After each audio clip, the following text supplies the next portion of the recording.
In this video, we're going to look at an easy method that will help you quickly improve your urban sketching. Now, I have a reference photo up. Feel free to take a screenshot if you want to work along with me. Let's go ahead and jump right in. The technique is simple. We are going to ignore all of the detail and try to find the major shapes that make up this building. Now, instantly, I can see that this building has 3 primary boxes, which I'll go ahead and start drawing. Now, when drawing buildings as simple shapes first, it can help to only focus on a single shape. For example, the main cube shape that I'm drawing now. Once you can identify the largest, simplest shape of your building, you can then start to look for any additional secondary shapes that stand out. In this case, it would just be this side building here on the left, and the front entryway, which you'll see me draw here in a minute.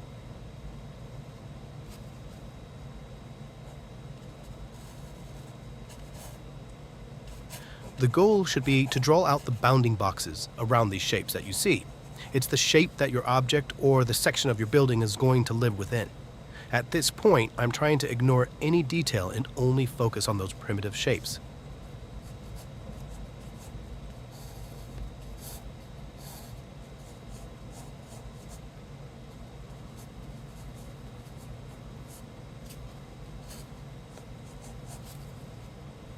Now, there is one more additional shape that I see. When looking at the stairs in front of the entryway, I can see that they make up a wedge shape. And that's exactly what I'm going to draw now.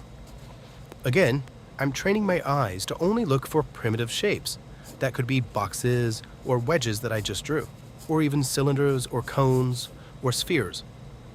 Now, after I've drawn out all of the primary shapes that make up my building, I'm going to go back and do a pass at blocking out some additional detail.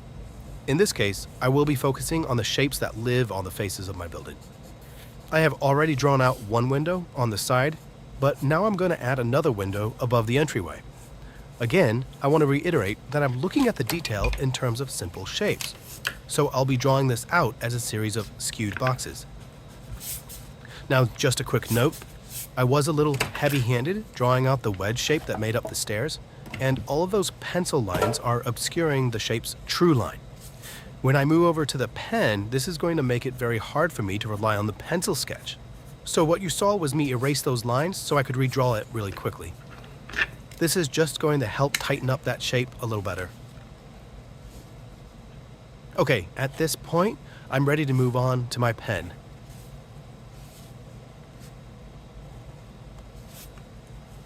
Now, I have a Pilot Kukuno fountain pen, and I do like to draw with the fountain pens because of how that ink flows compared to other pens. When you touch the surface of the paper with the tip of the pen, the ink tends to come out in a steady stream, which makes it really easy to make a nice clean mark without any pressure at all.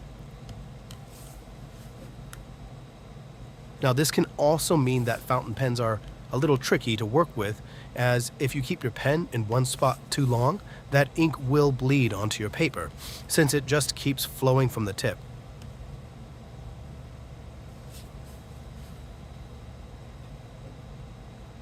I think using a fountain pen is a great way for beginners to build up more confident line strokes, as it requires you to keep that pen moving. But it is also going to be more challenging for beginners as well.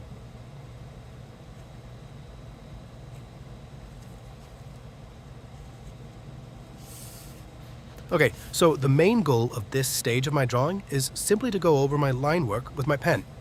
I am just trying to define every shape using those major lines.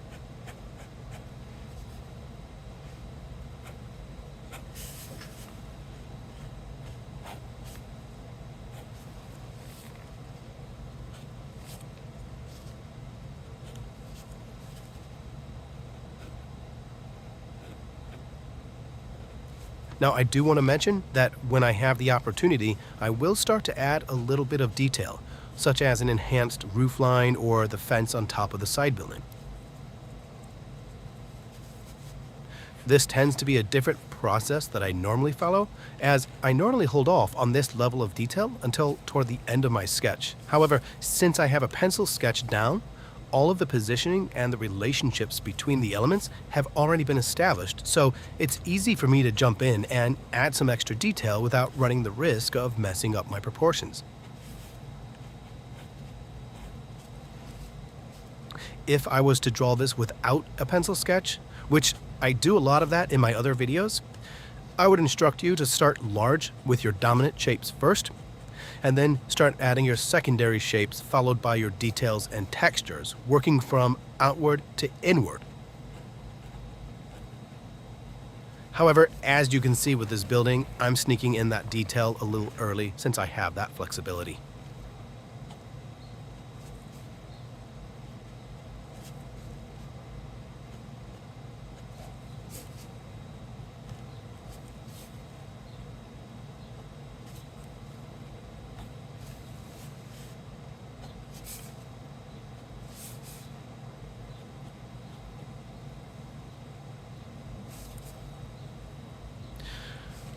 So as I continue to draw out this building, I do want to explain what's going through my head. I'm constantly referring to the reference photo and trying to identify the detail that I think is worth including. For example, I know that I want to include the shadows on this building, so I am going to make sure that I draw out those shadow lines.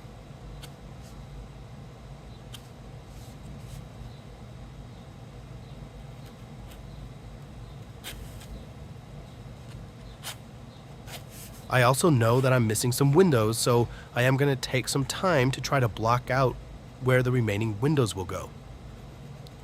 And one thing that I have noticed is that this building has some interesting brick texture, and I really like that unique texture, and in the back of my mind I am trying to think if there's an easy way that I can capture this.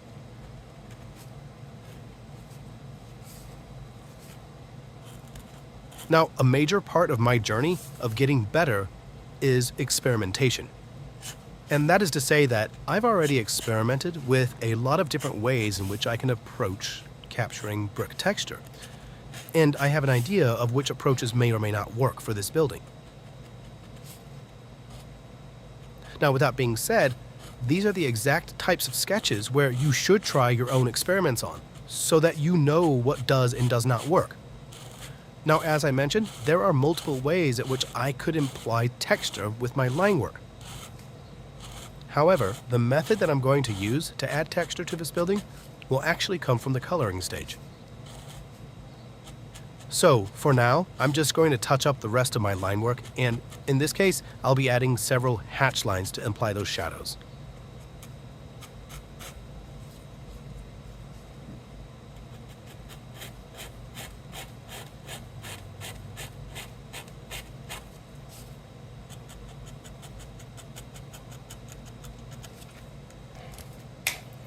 Now, once my building is complete, I am going to move over into coloring.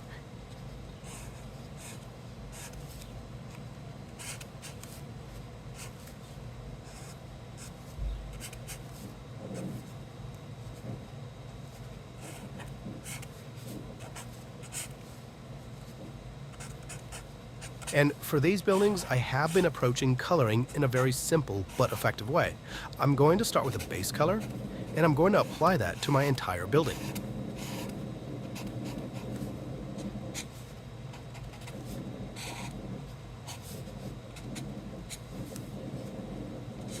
Now, before I move on to the next step, I am going to use a bit of blue color in the windows. I think the blue against that brown color is going to add a lot of visual contrast and increase the overall aesthetic of my sketch. And once I'm done with that, it's on to the texture. Now, I am going to be using the same color that I used with my building, and I'm just going to stipple in several bricks across the face of my building. Now, this works because alcohol markers do a really good job at being layered, meaning that I can go back over the same color multiple times and I'll get a gradually darker color. Using this technique will allow me to add that subtle suggestion of brick texture. Now, I could also layer a completely different color over my entire building, and that would just help me push that brown color in a different direction. However, for this building, I am going to skip that step and just leave the original marker color. Now, once I'm happy with all of the bricks, I am going to move over to my last step in my coloring process, which is to add the shadows. This is where I can establish my values. I'm looking at my scene and I'm trying to figure out where the darkest areas are, and then I'm going to go over those with my shadow marker, which for this scene I am using a Copic BV17, which is a deep bluish red color. Now looking at my reference photo, I do see a lot of good contrast below that roof line and the window ledges, as well as the complete right side of my building. So it's just a matter of taking the time to go over each area with my marker. As I mentioned, this coloring process was really simple. I started with my base colors, and then I added my shadows. And if needed, I would add some details and textures. This just helps break down the coloring process into very basic steps. And it's also a great way to start practicing color if you're new to it. And with that, that's my final scene. By breaking the building up not only into simple shapes, but also simple colors, we can quickly produce a nice little sketch. Now, I hope you've enjoyed this video and can see the benefits of starting simple. If you already haven't, please give this video a like and subscribe.